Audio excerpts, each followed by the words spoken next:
Welcome to our channel we make genius. Dear friends, आज हम आपके बीच में फिर से एक नए वीडियो को लेकर उपस्थित हुए हैं जो आपके लिए बहुत ही महत्वपूर्ण है, क्योंकि आज का जो हमारा वीडियो है वह अंतर्राष्ट्रीय सीमाओं से रिलेटेड है। अंतर्राष्ट्रीय सीमाएं यह कहाँ है और यह किन किन किन देशों को विभाजित करता है, इन सब से रिलेटेड आज के वीडियो में हम बहुत कुछ जानेंगे। तो इस पूरे वीडियो को बहुत ही ध्यान से देखें, क्योंकि आज का जो हमारा वीडियो है वह आपके लिए बहुत ही महत्वपूर्ण है और वह किसी भी तरह का एग्जाम्स हो, इस तरह के क्वेश्चन हमें एग्जाम्स में एक क्वेश्चन तो अधिकतर देखने को मिल ही जाते हैं। तो बहुत समय ना खराब करते हुए आइए चलते हैं हम अपने वीडियो की तरफ, जो कि रिलेटेड है अंतर्राष्ट्रीय सीमाओं से। अंतर्राष्ट्रीय सीमाओं की श्रेणी में जो आज का हमारा पहला पॉइंट है वह है हमारा डूरन रेखा। डूरन रेखा किसके बीच में है, किसके बीच में डूरन रेखा स्थापित की गई है? वह है हमारा पाकिस्तान और अफगानिस्तान के बीच में। डूरन रेखा पाकिस्तान और अफगानिस्तान के बीच में बनाई गई है, जो 1886 ईस्वी में, इसे आप ध्यान रखिएगा कि 1886 ईस्वी में किसने बनाई? तो सर मार्टिमर डूरन द्वारा। इससे आप ध्यान रखिएगा कि डूरन रेखा जो है वह 1886 ईस्वी में सर मार्टिमर डूरन द्वारा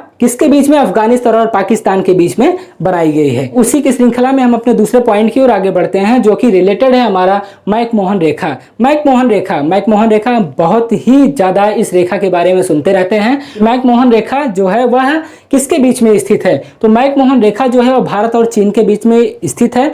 मैकमोहन रेखा, इसे आप फिर से मैं दोहरा दे रहा हूं, मैकमोहन रेखा भारत और चीन के बीच में स्थित है, जिसे हेनरी मैकमोहन ने निर्धारित की थी। किस रेखा को? मैकमोहन रेखा को। या किसके बीच में है? भारत और चीन के बीच में यह रेखा बनाई गई है, लेकिन इसे चीन स्वीकार नहीं करता है। एक सबसे इंपॉर्टेंट पॉइंट है, इस रेखा को, मैकमोहन रेखा जो है, इसे चीन स्वीकार नहीं करता है। इसे आप ध्यान रखिएगा। इसके बाद वीडियो के हम तीसरे पॉइंट की ओर आगे बढ़ते हैं, जो कि रिलेटेड है हमारा रेड क्लिफ रेखा क्या है। रेड क्लिफ रेखा भी बहुत ही इंपॉर्टेंट है अंतर्राष्ट्रीय सीमाओं के दृष्टिकोण से। रेड क्लिफ रेखा किसके और किसके बीच में स्थित है? भारत और पाकिस्तान के बीच में यह स्थित है। रेड क्लिफ के बारे में हम एक चीज आपको और बता दें कि सन 1947 ईस्वी में भारत और पाकिस्तान सीमा रेखा के जो अध्यक्ष थे सर साइरिल रेडक्लिफ द्वारा, भारत और पाकिस्तान सीमा आयोग के जो अध्यक्ष थे सर साइरिल रेडक्लिफ द्वारा इस सीमा रेखा का निर्धारण किया गया था। इसे हम फिर से एक बार आपको दोहरा दें कि रेडक्लिफ रेखा किसके बीच में है? भारत और पाकिस्तान के बीच में है। यह 1947 में भारत तथा पाकिस्तान सीमा आयोग के अध्यक्ष सर साइरिल रेडक्लिफ द्वारा निर्धारित की गई है। इसे आप याद रखिएगा, किसके द्वारा निर्धारित की गई है? सर साइरिल रेडक्लिफ द्वारा। इसी के श्रृंखला में हम वीडियो के चौथे पॉइंट की ओर आगे बढ़ते हैं, जो कि बहुत ही इंपॉर्टेंट है, 17वीं समानांतर रेखा, 17th पैरेलल लाइन। ठीक है, इसे आप ध्यान रखिएगा। 17वीं समानांतर रेखा जो है उत्तरी वियतनाम एवं दक्षिणी वियतनाम के बीच में निर्धारित की गई है। ठीक है, इसे आप ध्यान रखिएगा। 17वीं समानांतर जो रेखा है वह उत्तरी वियतनाम और दक्षिणी वियतनाम के बीच में निर्धारित की गई है। इस रेखा के बारे में आपको हम एक और इम्पॉर्टेंट चीज बता दें कि वियतनाम एकीकरण के पहले यह रेखा दो देशों को विभाजित करती थी। ठीक है, यहाँ पे लिखा है कि वियतनाम एकीकरण के पहले यह देश को दो भागों में विभाजित करती थी। इसे आप ध्यान रखिएगा कि यह वियतनाम का एकीकरण से पहले यह रेखा देश को दो भागों में विभाजित करती थी। इसी के साथ हम वीडियो के अगले पॉइंट की ओर आगे बढ़ते हैं, जो कि है 24वीं समानांतर रेखा। ठीक है, 24वीं समानांतर रेखा, 24th पैरेलल लाइन। ठीक है, पैरेलल लाइन मतलब हो गया समानांतर रेखा। अभी किसके किसके बीच में स्थापित की गई है? भारत और पाकिस्तान के बीच में स्थापित की गई है। कौन सी रेखा? 24वीं समानांतर रेखा, जिसे अंग्रेजी में हम 24th पैरेलल लाइन कहते हैं। ठीक है, कि पाकिस्तान के अनुसार कच्छ क्षेत्र का यह रेखा, कच्छ क्षेत्र की यह रेखा सही निर्धारण करती है, लेकिन भारत इसे स्वीकार नहीं करता है। ये आपके लिए इंपॉर्टेंट है कि भारत इस रेखा को स्वीकार नहीं करता है, लेकिन पाकिस्तान कहता है कि कच्छ क्षेत्र का यह रेखा सही निर्धारण करती है। ठीक है, अंतरराष्ट्रीय सीमा रेखाओं की श्रृंखला में ही अपने वीडियो के हम अपने नेक्स्ट पॉइंट की ओर आगे बढ़ते हैं, जो कि है 38वीं समानांतर रेखा, 38th पैरेलल लाइन। ठीक है, 38th पैरेलल लाइन जो निर्धारण किसके और किसके बीच में करती है? तो उत्तरी कोरिया और दक्षिणी कोरिया के बीच में यह निर्धारण करती है। ठीक है, 38वीं समानांतर रेखा के बारे में हम आपको एक चीज और बता दें। 38वीं समानांतर रेखा जो है वह उत्तरी कोरिया और दक्षिणी कोरिया के बीच में स्थित है।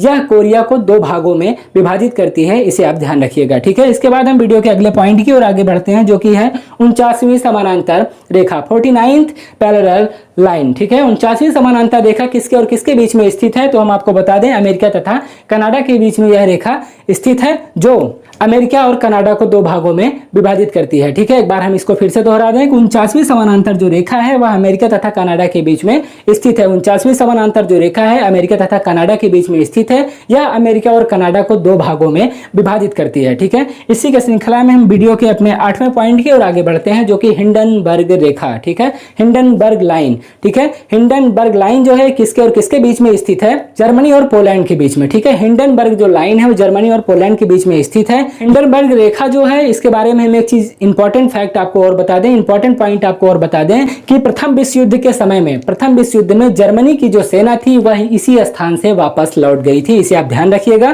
कि जो हिंडनबर्ग रेखा है प्रथम विश्व युद्ध के समय यह जर्मनी की जो सेना थी, जर्मनी की जो सेना थी यहीं से वापस लौट गई थी। ये आपको जानने के लिए बहुत इंपॉर्टेंट पॉइंट है, इसे आप जानते रहिएगा। तो इस हिंडनबर्ग रेखा को हम एक बार फिर से आपको बता दें कि हिंडनबर्ग रेखा जो है वह जर्मनी तथा पोलैंड के बीच में स्थित है। और इससे रिलेटेड एक पॉइंट आप जानते रहिए, हिंडनबर्ग रेखा जो है प्रथम विश्व युद्ध में जर्मनी की जो सेना थी वह हिंडनबर्ग रेखा के पास से ही वापस लौट गई थी। अंतरराष्ट्रीय सीमाओं की श्रृंखला में हम अपने वीडियो के 9वें पॉइंट की ओर आगे बढ़ते हैं, जो कि है ऑर्डरनास रेखा। ठीक है, जिसे ऑर्डरनीस कहते हैं। यह किसके बीच में स्थित है? जर्मनी तथा पोलैंड के बीच में स्थित है। ऑर्डरनास जो रेखा है वह जर्मनी तथा पोलैंड के बीच में स्थित है। द्वितीय युद्ध के बाद, जो द्वितीय विश्व युद्ध है, द्वितीय विश्व युद्ध के बाद इस रेखा का निर्धारण किया गया था। कौन सी रेखा का? ऑर्डरनास रेखा का। जर्मनी तथा पोलैंड, जो जर्मनी तथा पोलैंड के बीच में स्थित है, द्वितीय विश्व युद्ध के बाद इस रेखा का निर्धारण किया गया था। इस पॉइंट के साथ ही साथ हम वीडियो के अपने अगले पॉइंट की ओर आगे बढ़ते हैं, जो कि हमारा मैगीनाट रेखा राष्ट्रीय सीमाओं के दृष्टिकोण से बहुत ही महत्वपूर्ण है। तो आइए इसके बारे में आपको बता दें कि मैगीनाट जो रेखा है जर्मनी तथा फ्रांस के बीच में स्थित है। जर्मनी और फ्रांस को यह अलग करती है। मैगीनाट रेखा के बारे में हम आपको एक चीज, इससे संबंधित एक चीज आपको और बता दें। जर्मनी के आक्रमण से बचाव के लिए, जर्मनी के आक्रमण से बचाव के लिए फ्रांस ने यह रेखा बनाई थी। इस चीज को आप ध्यान रखिएगा। जो मैगीनाट रेखा है वह किसके बीच में है? जर्मनी तथा फ्रांस के बीच में है। और इसमें से इसी से रिलेटेड एक पॉइंट और आपके लिए बहुत ही इंपॉर्टेंट है जो आपको जानना चाहिए कि जर्मनी के आक्रमण से बचाव के लिए फ्रांस ने यह रेखा बनाई थी। अंतरराष्ट्रीय सीमाओं से रिलेटेड इस पूरे वीडियो के सबसे अंतिम पॉइंट की ओर आगे बढ़ते हैं, जो कि है हमारा सीज फ्राइड रेखा। सीज फ्राइड रेखा जो है किसके और किसके बीच में स्थित है? इसके बारे में आपको बता दें कि जर्मनी और फ्रांस के बीच में